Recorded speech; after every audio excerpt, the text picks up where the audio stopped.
হরে কৃষ্ণ, রাধে রাধে। আমি গীতা, গীতার কথায় আপনাদের সুস্বাগতম। আজকে আরও একটি ভিডিওতে গীতার 6ষ্ঠ অধ্যায়ের 21 নম্বর শ্লোকটি পাঠ করছি। আপনারাও কিন্তু আমার সঙ্গে অবশ্যই পাঠ করবেন। ওং নমো ভগবতে বাসুদেবায়, ওং নমো ভগবতে বাসুদেবায়, ওং নমো ভগবতে বাসুদেবায়।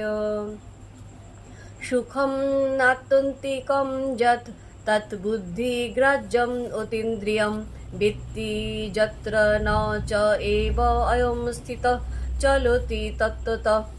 অনুবাদ: এই অবস্থায় শুদ্ধ অন্তঃকরণ দ্বারা আত্মাকে উপলব্ধি করে যোগী আত্মাতেই পরম আনন্দ আস্বাদন করেন।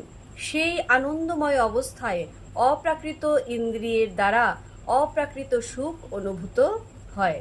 তো ভক্তগণ, এমনি করে প্রতিদিন একটি করে গীতার শ্লোক পাঠ করুন আর এই দুর্লভ মানব জন্মকে ধন্য করুন।